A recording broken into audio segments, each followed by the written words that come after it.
저는 오늘 교회의 아름다움이라고 하는 말씀을 가지고 사도행전의 말씀을 생각해 보려고 합니다. 교회의 아름다움이 뭘까 하는 얘기죠.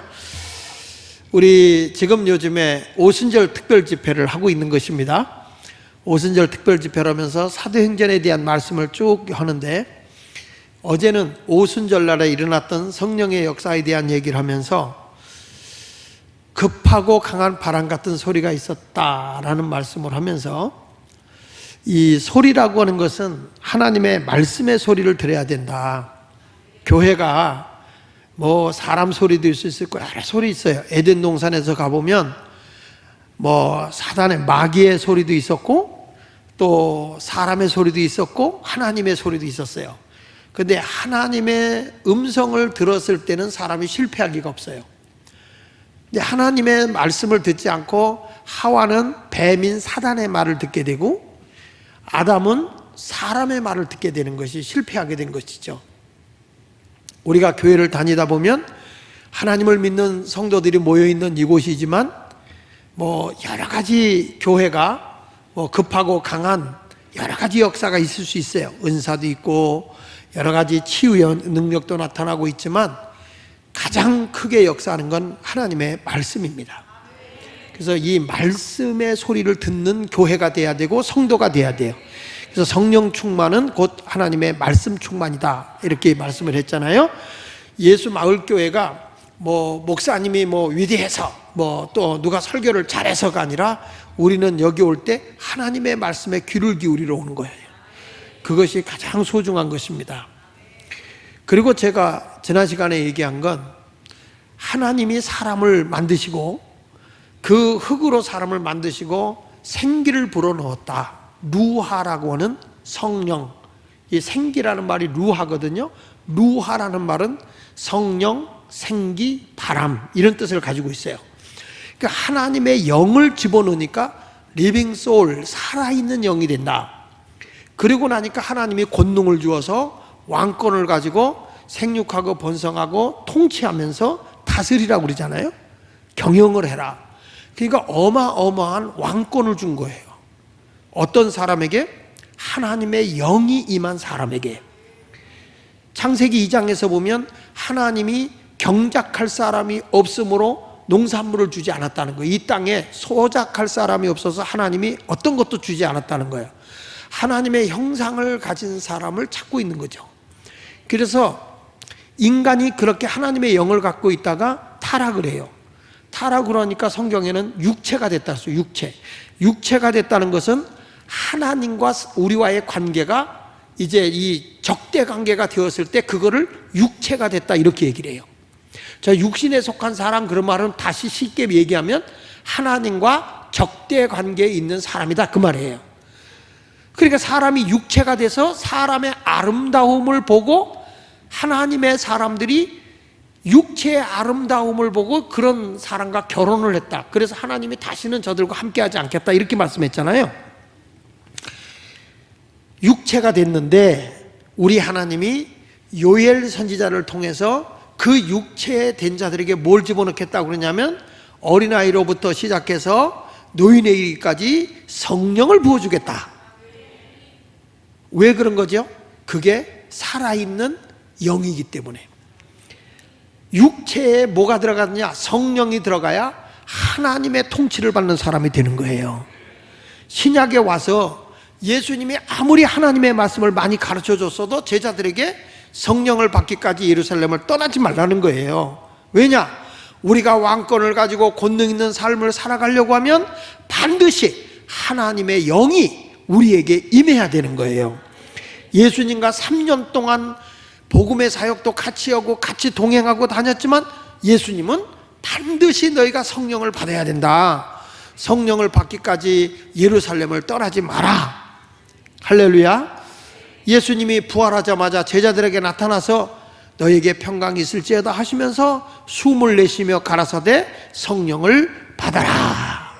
제자들에게 하시는 말씀이 하나님의 영이 내게 와야 육의 사람이 아니고 육체의 사람이 아니라 영의 사람이 된다는 거예요.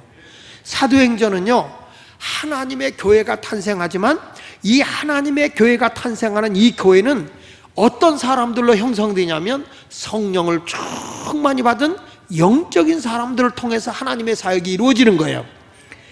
그러니까 여러분, 초대교회 예루살렘 교회에 우리가 알듯이 교회가 부흥됐을 때 히브리파, 헬라파가 싸움이 벌어졌잖아요. 그때 사도들이 우리가 기도와 말씀 전하는 일에 전무할 테니 다른 일을 할 수 있는 집사를 세우자. 그 집사를 세우는 조건이 첫째가 뭐냐면 성령이 충만하고, 이렇게 말하잖아요. 그러니까 하나님의 일은 어떤 사람이 되어야 되느냐? 영적인 사람이 되어야 된다, 그 말이에요. 영적인 사람이. 근데 다 거기에 모였던 사람이 사도행전 2장에서 보면 성령이 충만하고 난곳 방언을 했다 그랬잖아요. 난곳 방언. 저 사람들이 태어난 고향의 그 나라의 말을 다 했다는 거예요. 우리가 지금 말하는 신령한 영적 방언, 하나님과 우리와 함께하는 그런 영적 방언을 한 것이 아니라 오순절에 성령이 역사하고 난 뒤에는 각 나라 각 지역의 사람들의 언어로 예수님의 복음이 전해지는 거예요. 할렐루야. 고린도전서의 12장에 나와 있는 방언하고는 다른 거예요. 영적인 방언이 아니라 하나님의 말씀이 전해지는 난 곳, 저 사람들이 태어난 곳, 태어난 지역에, 그러니까 충청도 사람은 충청도 사투리 쓸 거고, 제주도 사람은 제주도의 사투리 쓸 거고, 전라도 사람은 전라도 사람 쓸 거고, 경상도는 경상도 사투리 쓰듯이 이 각 나라에 있었고 지역에 있는 언어가 다른데도 다 저들이 그 나라의 언어로 이 120문도가 방언을 하는 거예요. 그 사람들이 다 놀래버리는 거예요. 그들이 통해서 뭐가 전해졌어요? 복음이 전해진 겁니다. 예수 그리스도가 전해지는 것입니다. 그 사람들이 뭐라고 그래요? 신기한 건이야. 저들이 말을 하는데 어떻게 우리 지역의 말을 하지? 어떻게 우리나라 말도 배우지 않는데 우리나라 말을 하지? 하면서 난곳 방언을 했을 때 사람들이 다 새술에 취했다, 이렇게 말한 거예요. 참 저들이 술 먹은 것 같기도 하고, 성령에 충만하면요 술 먹은 사람하고 비슷하긴 해. 왜 그러냐면 술 먹은 사람은 노래를 잘 불러요. 성령이 충만하잖아, 찬송가가 나와요.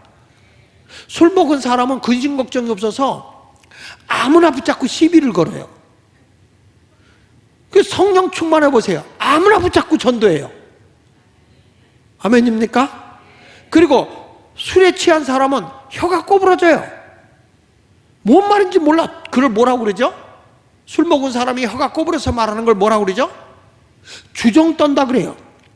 그런데 예수 믿고 성령의 세술한 체험은 주정이 아니라 방언을 한다 그래요. 여러분, 찬양도 하지, 저들이 참 희한하게 복음도 전하는데 일반 술에 취한 사람하고는 다른데 하여튼 술 취한 것 같아. 성령의 세술이죠. 저들이 세술에 취했다 했는데 바울이 그때부터 사도행전 2장 14절부터 베드로가 설교를 합니다. 설교. 2장 14절부터 베드로의 설교가 36절까지. 성경을, 사도행전을 보면 특이한 게요, 이럽니다. 어떤 사건이 딱 일어나고 하나님 표적과 기적이 일어나면 그 다음에 반드시 그 사건이 있고 막 자랑하는 게 아니라 메시지가 전해져요. 하나님의 말씀의 설교가 전해진다고. 우리가 이 사도행전에서 유심히 봐야 되는 게 뭐냐면, 어떤 표적이 일어나고 증거가 나타나고 막 기적이 일어났다고 해서 야, 기적이 일어났다, 대단하다, 그게 아니고 반드시 그 다음에는 말씀이 전해진다는 거예요. 그만큼 하나님의 말씀이 우리에게 엄청난 힘을 가져다 주는 거기 때문에 하나님의 말씀에 젖어 들어가야 되는 거예요. 근데 여러분, 베드로가 설교를 하는데 이 베드로의 설교가 이제 이 설교학 교수들이 성경에 나타나 있는 설교를 가지고 평가를 해봤는데 베드로의 설교에 대해서 이렇게 얘기를 합니다. 논리력, 설득력, 그 다음에 가마력, 성경적 관점에서 말씀의 조직력, 이런 것들이 아주 형편없대요. 그래서 설교로 얘기하면 베드로 설교가 제일 설교학적으로, 설교학을 가리키는 교수들이요 굉장히 논리적이거든요. 그러니까 이 사람들이 모여서 평가를 했는데 베드로의 설교는 뭐 논리도 없고 설득력도 없고 성경적 이런 그 관점에서 봐도 이것이 뭐 이렇게 어떻게 좀 과마력이 있게 아주 조직 있게 튼튼하게 내용이 있는 것도 아니고, 그래서 설교 가운데 베드로 설교가 이 성경에 나와 있는 설교 가운데 제일 못하대요. 그냥 베드로의 설교는 그냥 입에 나오는 대로 막 던져 투박하게 그냥 막 해. 믿습니까? 뭔 말인지 뭘 믿으라는지도 몰라. 지금으로 말하면 그런 식으로 막 설교를 해요. 그런데 여러분 놀라운 거는 이런 설교를 듣고 사람들이 가슴이 찔림을 받으면서 저들이 우리가 어찌할 거라고 외치고 있어요.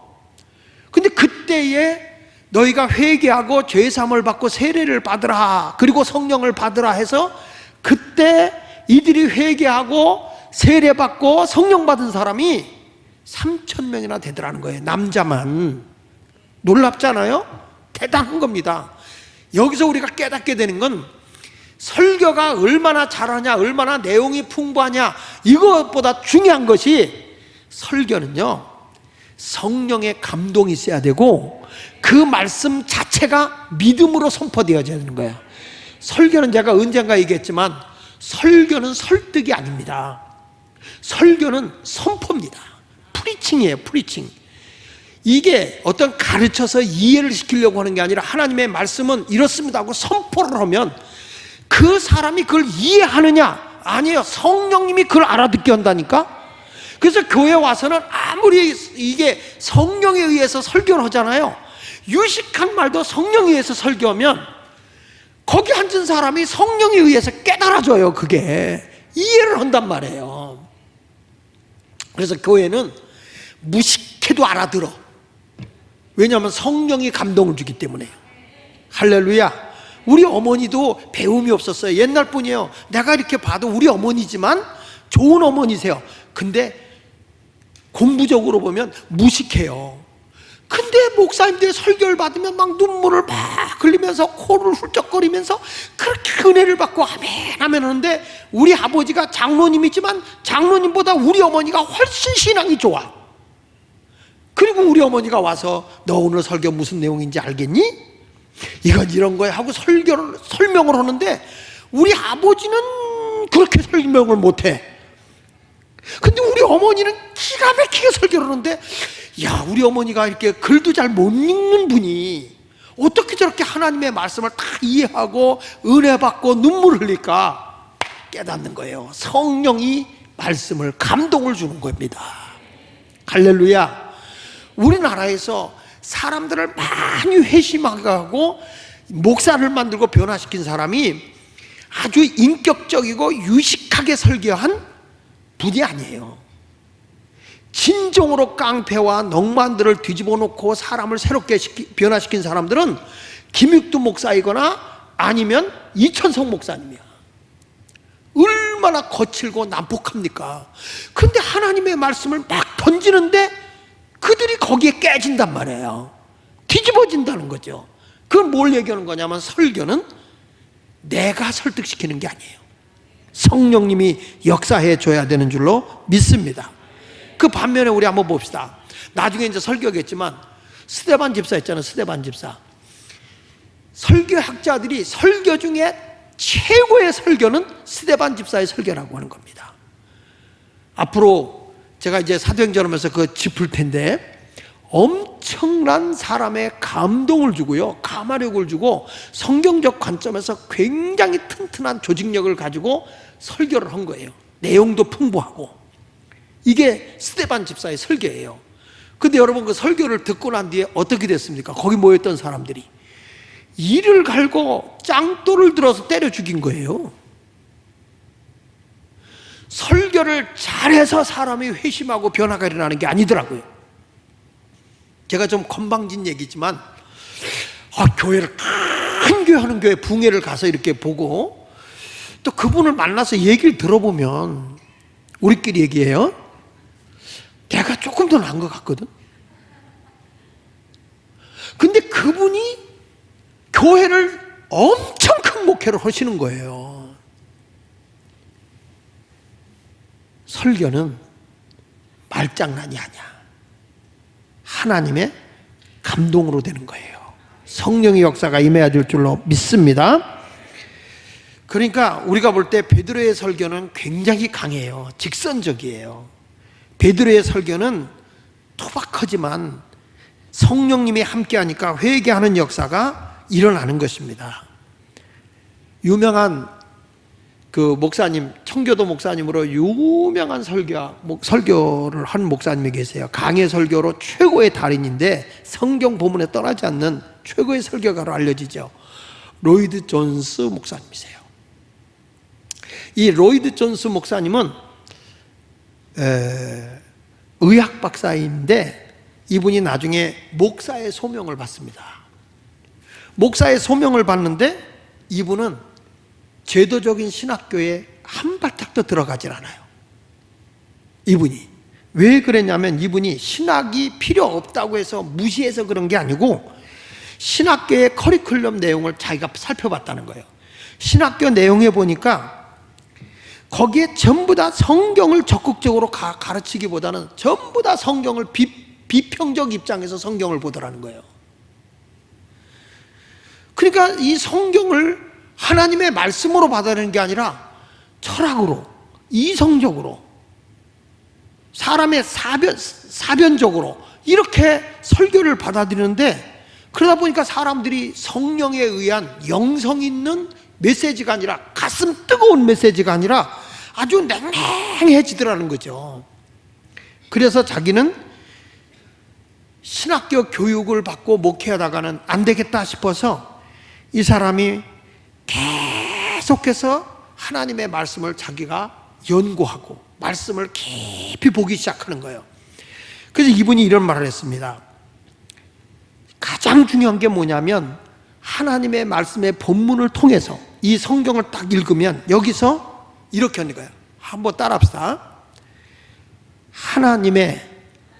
따라해보세요. 하나님이 우리에게 하고 싶어 하시는 그 말씀, 그 의중 뭘까?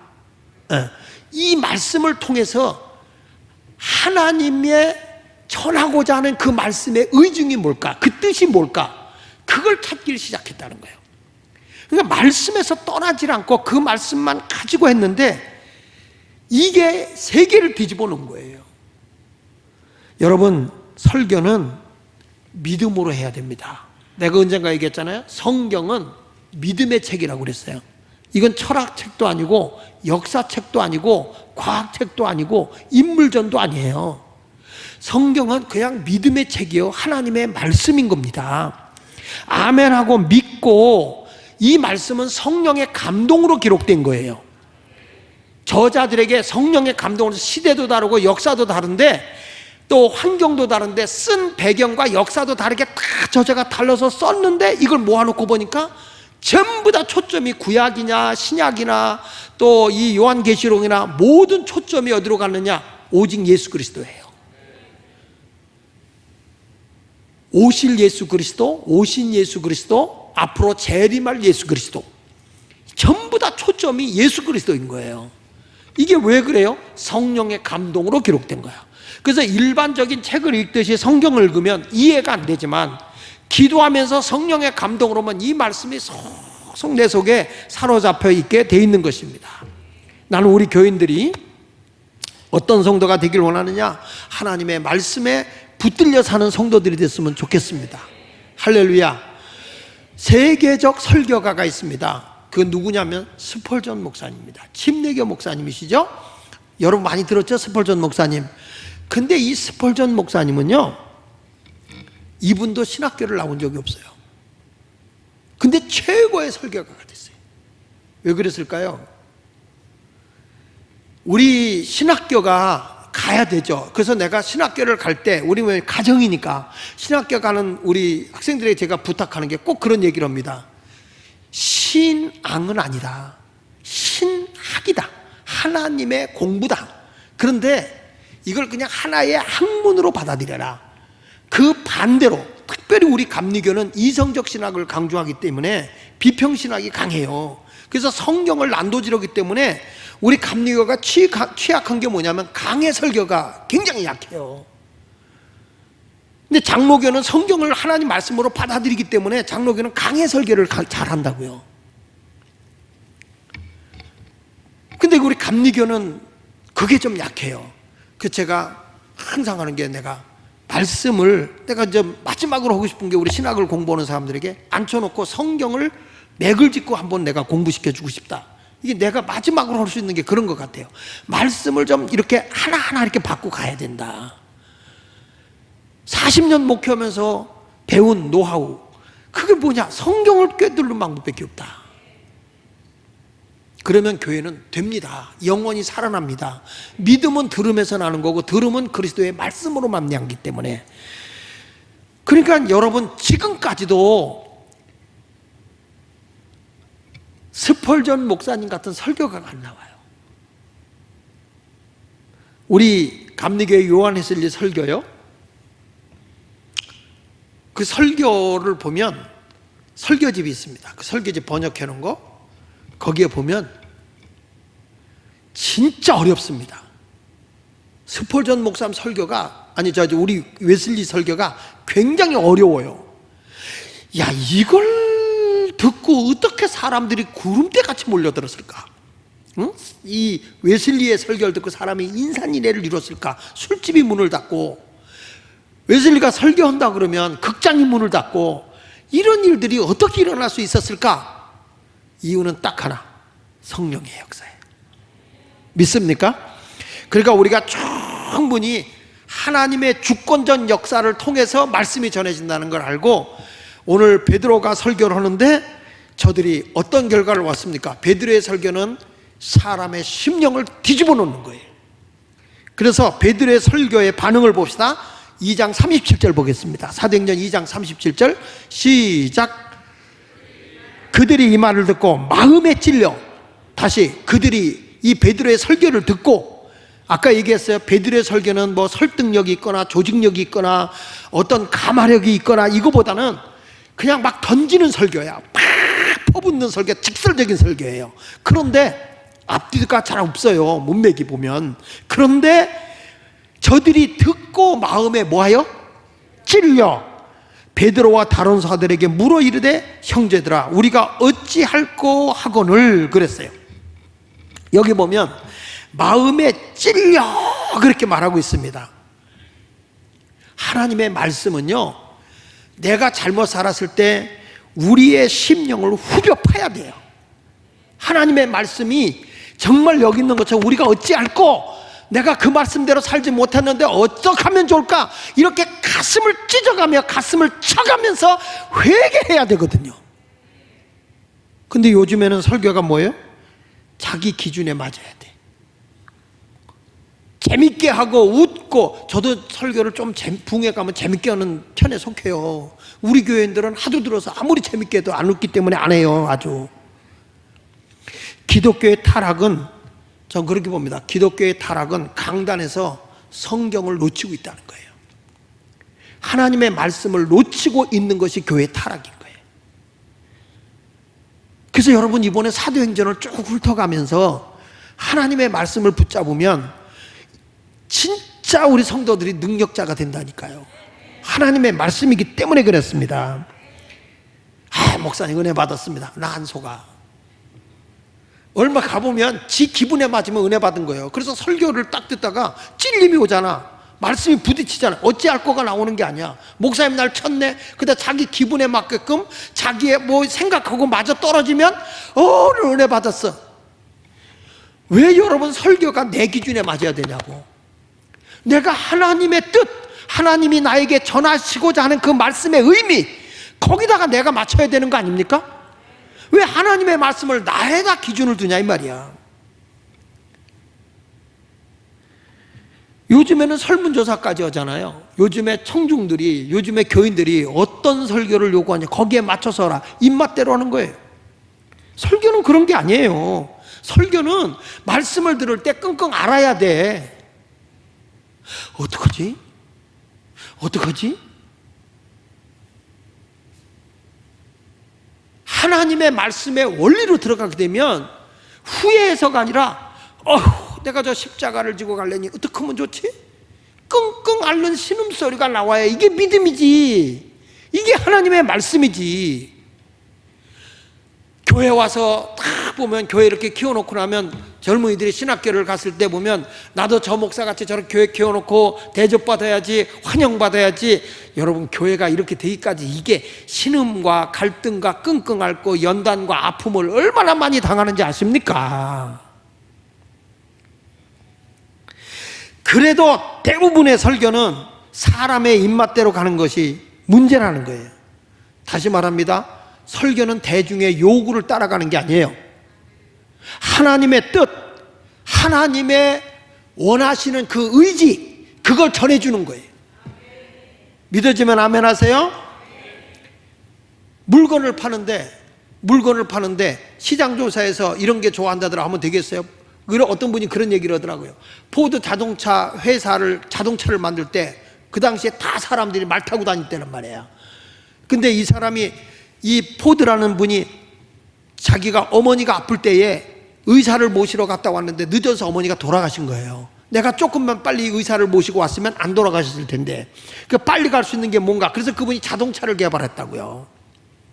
근데 그때 만약에 사람들에게 물어보면서, 자, 지금 빨리 달릴 수 있는 거 뭘 만들면 좋을까요? 그럼 그때 그 모든 사람들은 자동차는 생각도 못할 때야. 전부 다 최고의 빠른 속도가 말이요, 말. 그러니까 비싼 말, 잘 달리는 말을 찾아야지요. 이렇게 얘기했으면 자동차가 안 나왔을 거예요. 아무도 생각하지 못할 때 빠른 것을 생각하고 있는 사람이 있었어요. 그 사람이 자동차를 개발한 거예요. 대중적으로 사람들의 입맛에 맞춰 설교하면요, 결국에는 그 사람들이 자기들 입맛에 안 맞으니까 예수를 십자가에 못 박으시오 하고 대중이 죽인 거 아닙니까?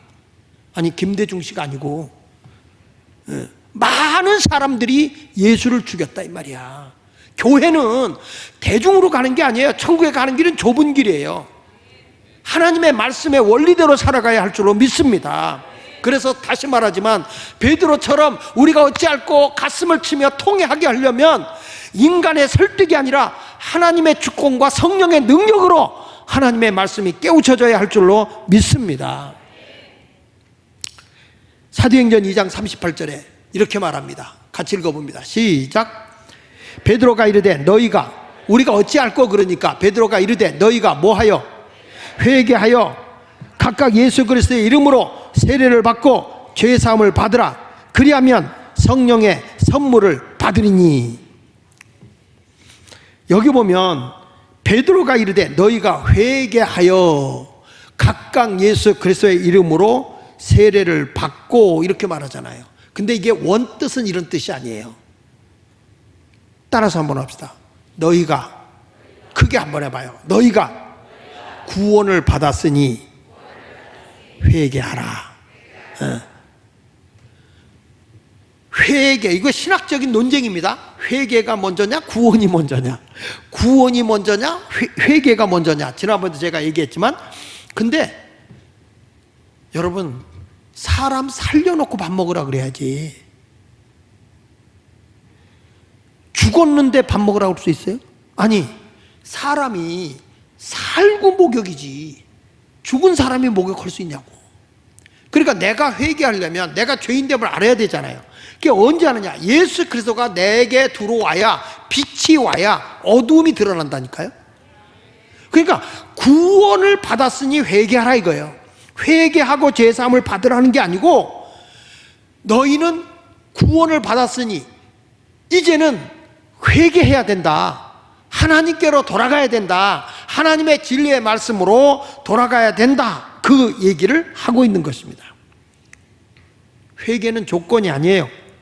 구원받은 자에게 주어지는 주권적 요구예요.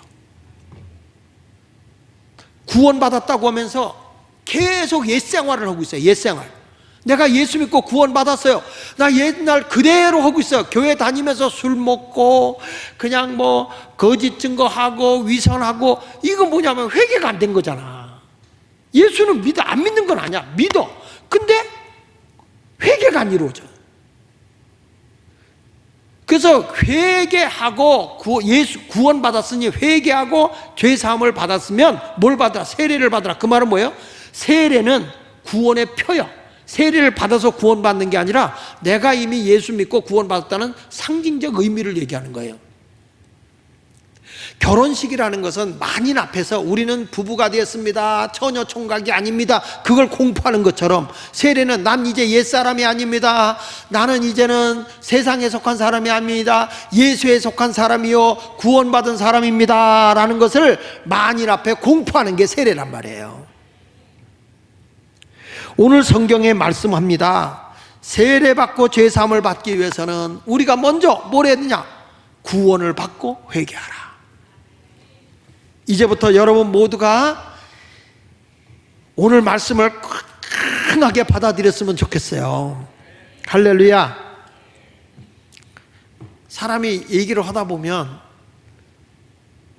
어떤 사람이 얘기를 빼놓고 할 때가 있어요. 막 이렇게 막 얘기하다가 이 사람은 의식 못하고 막 얘기를 해. 그리고 저 사람이 아이고 자기를 인정하지 않는가 보다 오해할 수가 있어요. 그러면 그때 얼른 깨닫는 사람은 그분을 얘기하면서 격려를 해줘요. 그렇잖아요? 그러니까 이런 것처럼 사람이 살아가다가 보면 빼먹는 것도 있고 해야 할 때 안 할 때가 있다고요. 아니 선물을 사갖고 시댁을 간 거야. 시댁을 가서 시어머니 또 시아버님 그리고 또 누구야 그 아가씨 신우 올케 이런 사람들 다 이렇게 해서 선물을 갖다 줬어. 그리고 가서 보니까 시어머니가 이렇게 주다가 보니까 시할머니 걸 안 갖고 온 거야. 얘가 안 해 갖고 온 거예요. 며느리가 빼먹은 거예요. 그러니까 얼마나 서운하겠어. 그랬더니 시어머니가, 지혜로운 시어머니는 자기 걸 주면서 어머니 그 선물도 왔네요 이래야 되잖아. 근데 어리석은 사람은 뭐라고 하는지 알아? 너 왜 시할머니 건 빼먹었냐? 이렇게 말해서는 안 된다는 거죠. 신앙생활이라고 하는 것은 내가 잘못할 수 있어요. 그럴 때 예수 믿는 사람은 주님 앞에 중보기도도 해주면서 그 사람을 감싸줄 수 있어야 되는데 자꾸 남을 끄집어서 갈코내서 그 사람을 회개시키려고 하는 건 잘못이라는 거죠. 저도 목회를 하면서 느끼는 거예요. 어느 날 저분이 마음에 안 들어. 그러면 설교 시간에 막 내가 그 사람을 공격할 때가 있어. 어느 때는. 근데 어느 때 그렇게 하잖아. 그 당한 사람이 대표기도 와서 막 날 공격할 때가 있어. 그래서 그 깨달은 게 뭐냐면 예수님도 제자들이 잘못을 했을 때 베드로가 기베라 바다로 부인하고 떠나갔을 때 예수님이 너 왜 부활한 것까지 보여줬는데 수제자로 삼았는데 그렇게 하냐고 야단을 안 치더라고. 오히려 떡과 생선을 구워서 먹으라고 얘기하면서 너 나 사랑하니? 이렇게 묻더라고요. 그래서 내가 그때 깨달은 게 사람이 아무리 사람이 사람을 책망하고 사람을 꾸짖어서 회개하는 게 아니고 성령이 그에게 말씀으로 딱 터치해 줄 때 찔림을 당하고 회개하더라 이 말이야. 여러분 예수 믿을 때 우리가 이 성령에 의해서 회개 역사가 일어나는 우리 예수마을교회 성도들이 됐으면 좋겠다. 할렐루야. 그런 성도가 되기 원하면 아멘 한번 합시다. 우리가 예수 믿고 회개하면 우리를 깨끗하게 해주셔서 눈같이 희게 되는 거예요. 자, 그러면 예수 믿고 회개하여 이제 죄사함을 받고 세례를 받은 이 교회 공동체원들이 회개한 삶이 있어야 될 거 아니야. 내가 예수 믿고 이제 구원받은 증거가 있으니까 삶이, 교회 공동체의 삶의 열매가 뭐냐, 그걸 이제 얘기하는 거예요. 여기서 예수 믿고 구원받았어요, 나 회개했어요, 나 이제부터 죄사함도 다 받았어요, 세례까지 받았다니까요. 그래서 세례 받은 사람들이 예수의 피로다가 공동체를 이루는 이 교회의 삶이 어떠해야 되느냐, 그 내용이 바로 43절부터 47절까지라고요. 바울의 설교를, 베드로의 설교를 듣고 저들이 찔림을 당하고 우리가 어찌할꼬 하고 회개했는데 3,000명이 회개하고 돌아왔다고요. 근데 이 사람들이 회개하고 돌아와서의 삶이 어땠냐는 거예요. 삶이. 거기 보겠습니다. 사람마다 43절 보면 사람마다 두려워하는데 사도들로 말미암아 누구들로 말미암아 기사와 표적이 많이 나타나는 거예요. 왜 그럴까요? 성도들이 예수 믿고 회개하니까 예수님도 병든 자를 고칠 때 뭐라고 그래요? 죄사함을 받았느니라 이렇게 말하잖아요. 그러니까 우리가 죄로 인해서 많은 질고도 오고 어려움이 오니까 우리가 예수를 믿고 회개하는 순간에 귀신이 떠나간다니까요. 병마가 떠나간단 말이에요. 그래서 사도들로 말미암아 기사와 표적이 많이 나타나는데 사도들만이 아니라 우리가 예수를 믿잖아요. 그럼 우리들을 통해서 표적이 많이 나타나. 그러다 보니까 우리나라 사람들이 초창기 때 너무너무 순수했잖아. 초창기 때 보면 막 그냥 설교하고 그런데 그 당시만 해도 목사들이 적으니까 장로님들이나 권사님들이 막 그냥 말씀도 전하고 치유 역사도 했어요. 그러다 보니까 막 병든 자들이 나니까 장로, 권사들이 그걸 가지고 돈벌이를 지독하게 많이 해가지고 어렵게 하기도 했죠. 우리 잘 아는 대로 박대선 장로라든지 나훈본 장로라든지 또 우리나라 현신의 권사님 이런 분들이 신유언사를 많이 했지만 물질적인 부도 많이 누렸어요. 막 역사 일어날 때 여러분 우리 그전에 뭐 이렇게 긁어가지고 물 먹고 뭐 이렇게 고친다고 하는 어디야 포천에 할렐루야 그거 있었잖아요. 얼마나 빌딩들을 많이 구입했어요. 지금도 기도원에 가서 개인들이 하는 사람들 꼭 사찰 같아. 사찰. 이 사찰 같은 데 가면 돈을 많이 모으잖아요. 이런 게. 어느 때는 나도 그런 생각이 들더라니까. 교회 하지 말고 기도원이나 할까?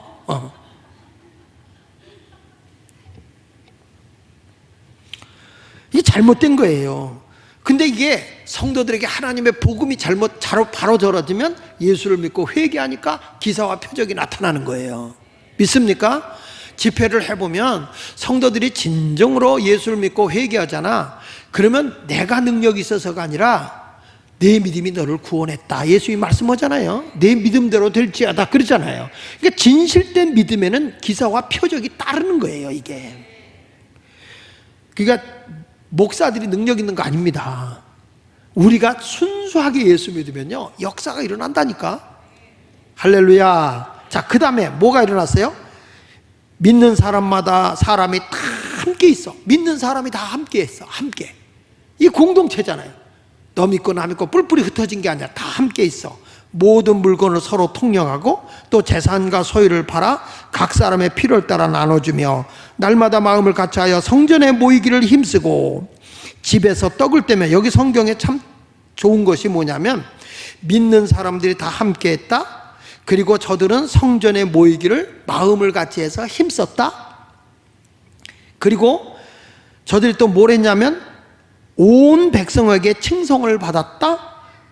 이래서 구원받는 사람이 날마다 더했다. 이렇게 말합니다. 사도들이 전한 거는 다른 거 없어요. 오직 예수 그리스도예요. 복음의 진리가 오직 예수인 거예요. 예수.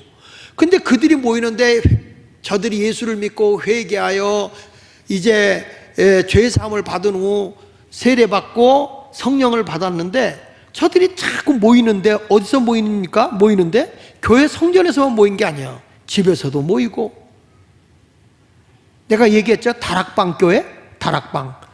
그러니까 이게 자꾸 건물이 아니라 뭐 그냥 우리들끼리 모이는 거야. 뭐 그게 허스름한 창고일 수도 있고 그게 어느 가정집일 수도 있고 이런 식으로 사람들이 함께 모여서 주님을 찬양을 합니다.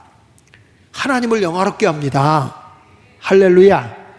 그런데 진짜 회개는 뭐가 회개인가 하고 봤더니 이 사람들을 여기서 느끼는 거예요. 제가 표적 드러나고 많이 있지만은 제일 첫 번째가 물질의 주머니가 회개하더라는 거야. 따라합시다. 물질의 주머니를 회개한다. 우리 감리교회 창시자 요한 웨슬리가 그랬어요.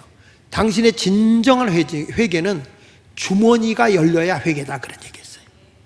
나만을 위해서 사는 게 아니라 하나님의 영광을 위해서 이웃을 위해 살아가는 회개가 일어나야 된다는 거죠. 그러니까 여러분 43절 다시 한번 보면 43절에 사람마다 두는데 사도들로 말미암아 기사와 표적이 많이 나타났어요.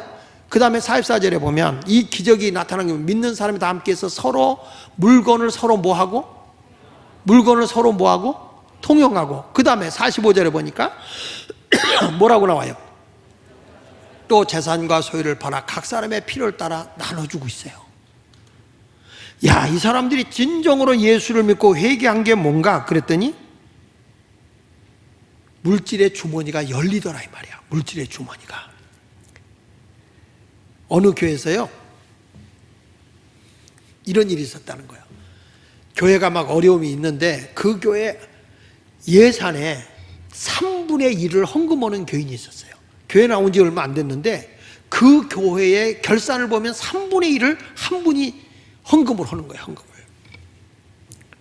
근데 그 교회가 장로를 뽑아야 되는 시점이 왔어요. 장로를 뽑자 하는데 전부 다 뭐라고 얘기냐면 이번에는 교회 빚도 있고 어려움이 있으니까 우리 교회가 살기 위해서는 저 아무개 있잖아, 그분 장로 세워야 돼. 아직 연조도 안 되고 부족하지만 교회가 빚에 못 밀리니까 우리 저분을 위해서라도 우리 장로를 세우자. 막 이게 자기들끼리 입으로 돈 거예요. 그분이 영적으로나 신앙에 경력이 있어서가 아니라 그냥 입에 입으로 물고 다니면서 돈이 헌금을 많이 하니까 그러니까 저분을 장로 세우자.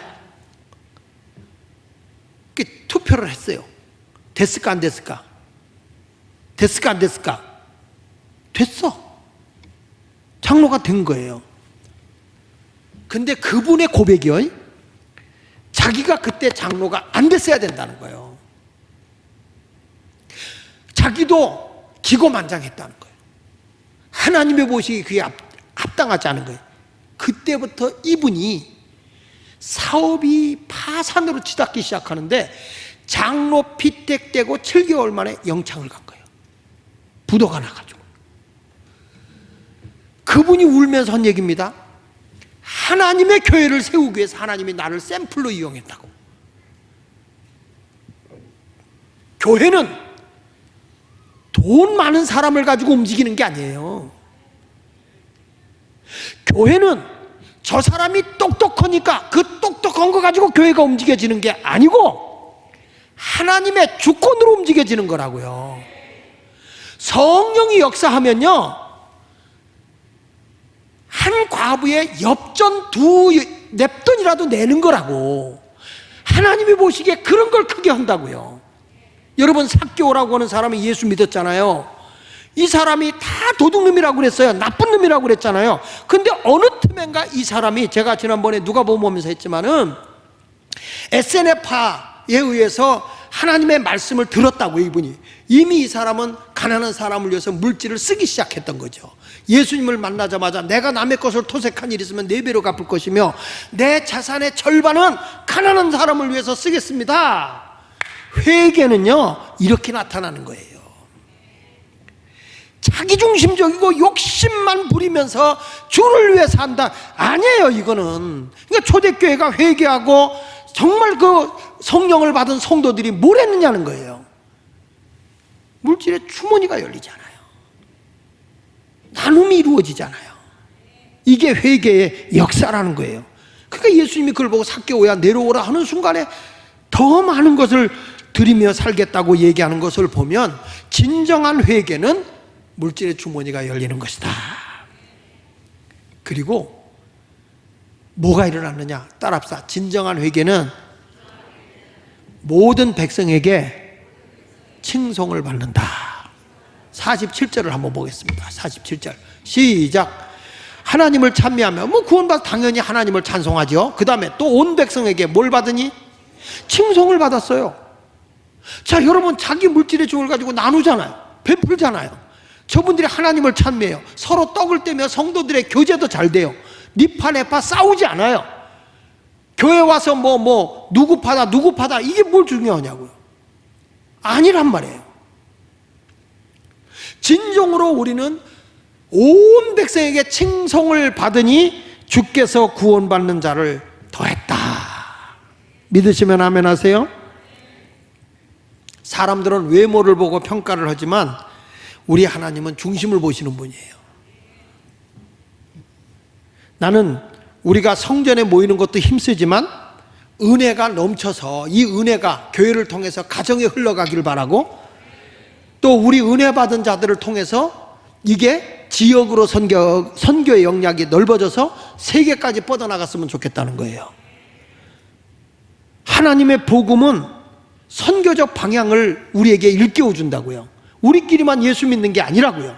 미래를 향해서 가는 거라고요. 이 성령은 우리가 아무리 생각해봐도 이방인들보다는 유대인에게 복음을 전해야 되는 것이 바울이고, 이방인에게 복음을 전했은 건 투박한 베드로가 이방인에게 복음을 전할 수 있어야 되는 건데, 오히려 하나님은 반대로 쓰더라고요.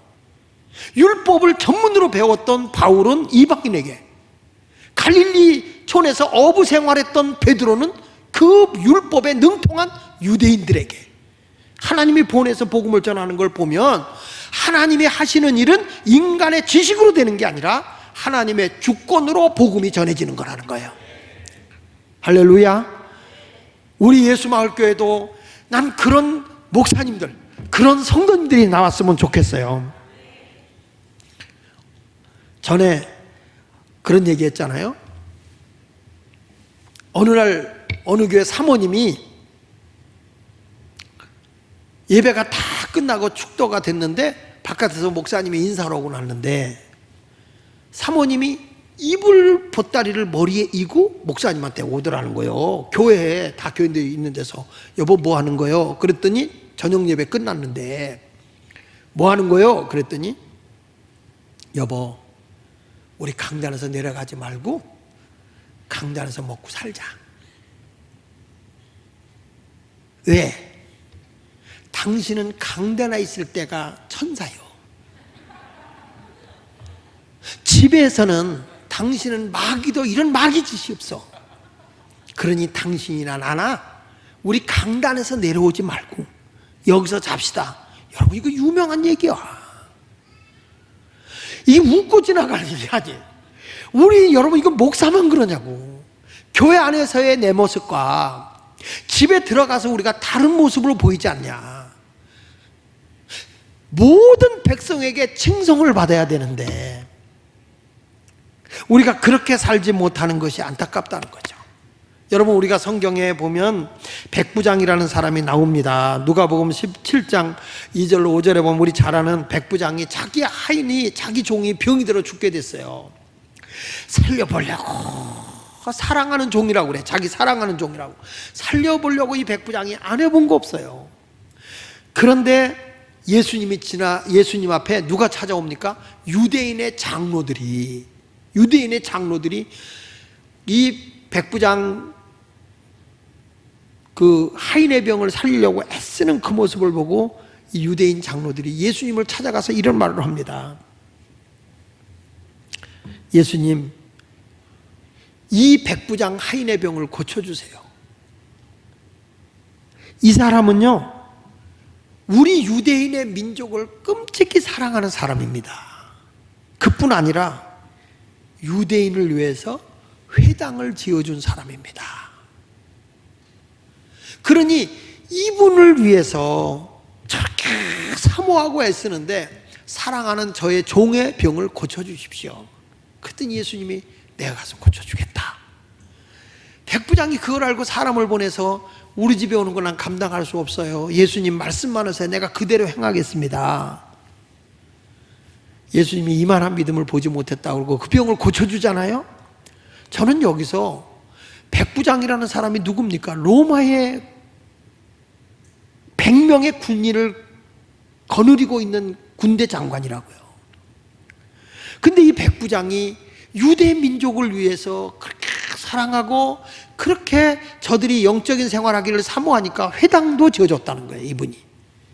그 사람들에게 뭘 받아요? 칭찬을 받아. 그리고 보잘것없는 그 하인, 가구 취급하는 사람인데 그런 사람을 가지고 사랑하는 종이다, 사랑하는 나의 아이다, 이런 말이에요. 원문에서 보니까 종이라는 걸 쓰지 않고 거기서는 사랑하는 내 아이다, 이런 표현을 썼어요. 대단한 거예요.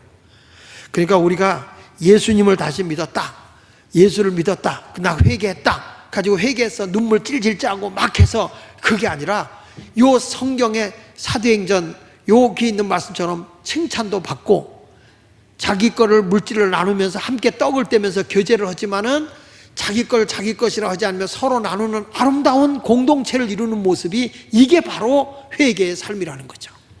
우리 예수마을교회 성도 여러분, 이번 사도행전을 공부하면서 다 성령 충만도 중요하지만 성령 충만으로 따라오는 말씀의 충만함, 그 말씀 안에서 우리가 회개 역사가 일어나기를 바라고, 할렐루야. 그리고 우리는 이제부터 그 회개의 삶을 살아서 우리가 물질의 주머니가 열리고, 그리고 사람들에게 칭찬받도록 우리가 서로 사랑하며 관용을 베풀고 너그럽게 살아가는 그리스도인의 삶이 되시기를 예수 이름으로 축원합니다. 그런 성도가 되기 원하면 크게 오른손 들고 아멘, 할렐루야.